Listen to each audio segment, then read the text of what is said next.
afford to take the risk. I don't see it as that much of a risk anymore. I think the world will only get more tech-oriented, not less. I think that the cynicism against governments and dollars will continue to grow. I'm shocked we get another bite at the apple at this level. I never thought I would buy it under 70. So I'm grateful for that. So I'm buying a little something. But by the way, could it go to 4? It could. But I'll cost average out. And obviously nobody can see the future. But is Gary Vee making a mistake? I mean, based on the data, what we know, will Bitcoin go lower, or was around $60,000 the bottom? Well, most people actually do not know this. $60,000 is the cash production cost for a new Bitcoin. That the Bitcoin price has never fallen below its electrical costs, meaning the amount of electricity it takes a miner to mine one Bitcoin into existence. There's some folks in the community that believe, the Bitcoin community, that believe that there's a floor on Bitcoin at around $60,000 because that is the average price that is effectively the cost, I should say, for miners. And while the electrical cost right now is always a range, different miners have different electrical costs based on where they are in the world, because their cost for electricity is just different. Today, the average cost to mine one Bitcoin is around just under $60,000. Michael Saylor shares his opinion, billionaire investor, under $60,000. Michael Saylor shares his opinion, billionaire investor Bill Miller IV shares his opinion. Let's watch both and then react. That's how I teased it. You have a number in mind. What is it? I actually think there's a reasonable chance we saw the bottom at 60,000. There's a couple of reasons for that. First and foremost, $60,000 is the cash production cost for a new Bitcoin. Okay? So what happens is when you get below that, the weak miners start going out of business. They shut down, and they're the main source of marginal selling pressure. So when the weak hands are out, okay, you have a less selling pressure, and it's likely to put in the bottom. The second reason is Bitcoin trades on global liquidity. And if you look at when it peaked in the fall, it just so happened to be the exact same time the Fed noticed huge stresses in short-term funding markets that effectively created an entire 180 on monetary policy. So if you look at what the Fed was doing in the fall, they were allowing $50 billion a month to go off their balance sheet, just drain away. Now, what happened in December? They did a complete 180 on that. And what they're doing is buying $40 billion net a month. So you've seen a net swing in liquidity from the world's largest liquidity provider to the tune of $90 billion a month. So you have this huge floor of liquidity, right, that just came in. You've got the cash production cost there. And there's another technical element here, which is if you look at historical bottoms in Bitcoin, they've often happened when the percent of the supply in loss exceeds the percent of the supply in profit. And 60,000 is right around where that happens. So you have a whole bunch of factors converging around 60. And here's the truth. Bitcoin's electrical floor cost really means nothing. It's a nice metric, but I'm not going to sugarcoat it for you. Bitcoin has never fallen below its electrical cost. In large part because Bitcoin's electrical cost is always self-adjusting, right? Back in December, the electrical floor cost was around $71,000. Have we fallen below 71,000? Yes, because Bitcoin's average floor cost today is around 58,000. And let's keep in mind, this is healthy. The adjustment of the network is baked right into the code. That's what's supposed to happen. This is the total hash rate for Bitcoin in its existence. And we can see the Bitcoin network is the strongest computing network on Earth. The hash rate has gone crazy for the last 15 plus years. If we zoom in to the last, let's go 3 years, well, we see just in the last few months, the hash rate has dropped significantly. In fact, the Bitcoin mining difficulty dropped down 11%, the largest adjustment since 2021. And what does that mean to you? Well, an adjustment down makes Bitcoin easier to mine, makes it more profitable, or actually makes it profitable at a lower price, allowing more miners to jump on the network. And I thought Michael Saylor had some really interesting insight on this metric. Watch this. Michael, can you help us with one thing? There's some folks in the community that believe, the Bitcoin community, that believe that there's a floor on Bitcoin at around $60,000 because that is the average price that is effectively the cost, I should say, for miners, and that as a result, the arbitrage will always be around that price. I don't know if you think that's true or not, or whether you think there's a possibility it could fall below that, in which case, what happens to those miners? Obviously, for Bitcoin to be successful in this sort of decentralized world, you need the miners to be mining. Otherwise, the whole thing doesn't work properly.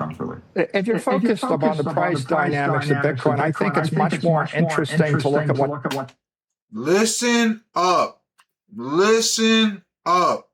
The banks do, because as the large banks roll out credit against BTC, and you see a lot of enthusiasm from Citi, from Schwab, from JP Morgan, from BNY Mellon, etc. As they roll out credit, they're going to negate the miners' influence by a factor of 10. Also, the embrace of large Wall Street firms, the rollout of the next BlackRock Bitcoin income fund is going to have a big impact. And of course, the growth of digital credit that we're issuing. We sold $7 billion last year. We sold $400 million in a few weeks this year.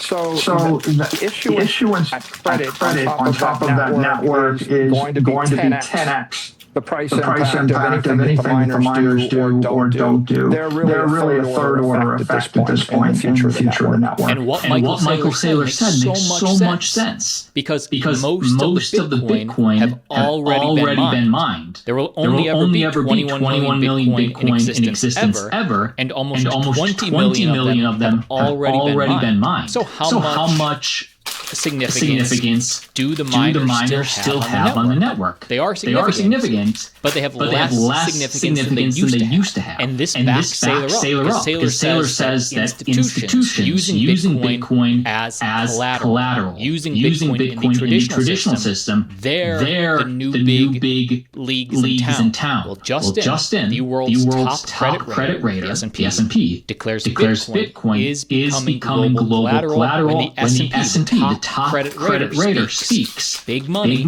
tends to listen. Tokenize bank money, and then as that technology becomes more embedded, for that to expand across other asset types. We do think there is a link back to crypto assets and Bitcoin in particular. Bitcoin is starting to emerge as an asset that can be used as collateral in financial operations. So a few hours ago, we just published our first rating on a Bitcoin loan-backed securitization. So where underlying borrowers are borrowing against Bitcoin collateral, over-collateralized, and with liquidation thresholds at maximum loan-to-value ratios. And that's really a new use case for that asset in a more real-world connected financing. Bitcoin may go lower. The people buying here in a couple of months may get a chance to buy lower.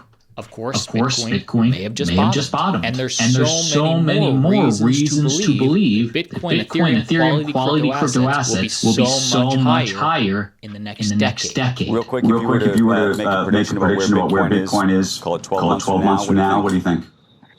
I don't really make predictions over 12 months. I think the Bitcoin is going to double the triple the performance of the S&P over the next 4 to 8 years, and I think that's the only thing we need to know. Like always, see you tomorrow. Click subscribe. I dare you to let me build you a completely free e-commerce store, preloaded.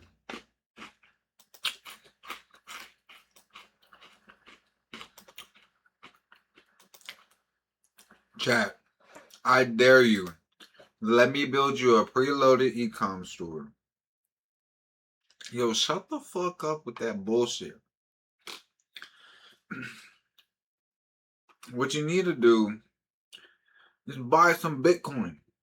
Buy some fucking Bitcoin. I'm not telling you to do it. It's not financial advice. I'm just saying. Look at where the money's going. Fuck a Playboy shirt. I should have made Bitcoin on that bitch. Next design. Next design.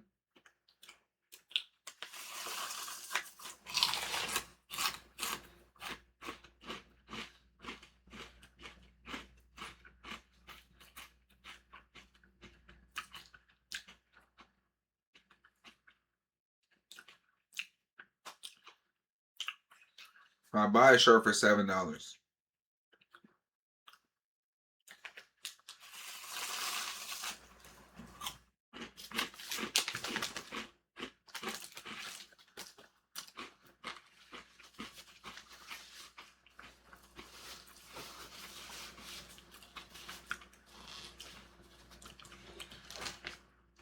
I'll buy a shirt for $7.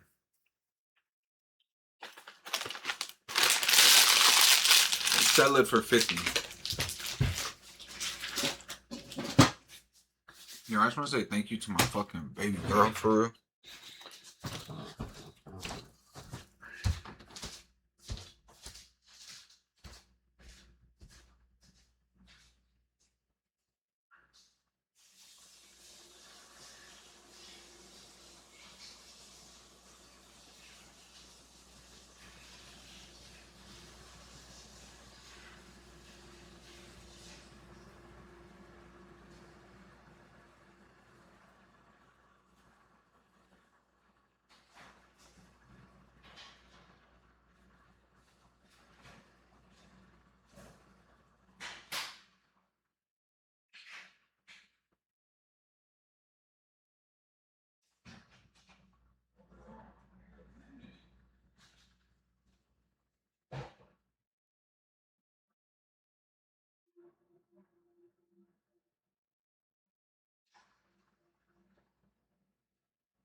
Look, chat, all I'm saying is I think I might get married, but I don't know.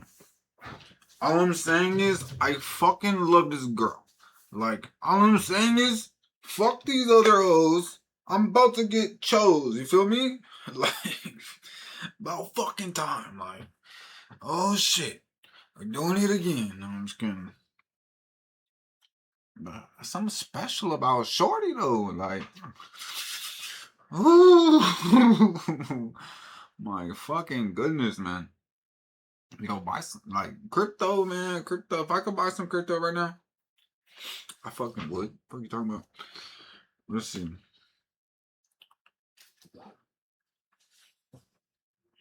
Bank. Bank. Bank.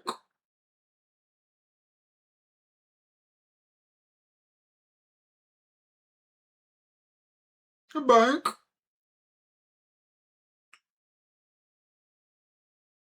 You bitch. You bitch. You bitch. Look at this shit. Look at this shit. Look at this shit. Alright, see me guys. I'm excited. I'm happy. Because I made some money on Shopify. Yeah, I made some money on Shopify. Ooh, ooh, ooh, ooh, ooh, ooh, ooh, ooh, ooh, ooh, ooh, ooh, ooh. Yo, tap in right now, man. Everything on the brand. I'm finna drop a shirt on that motherfucker right now, matter of fact. Let's go work on the brand. Let's go work on the biz. Damn, man. Damn, Chad. We did it, man. We made some motherfucking money. We made some money. Money. Money. Selling what?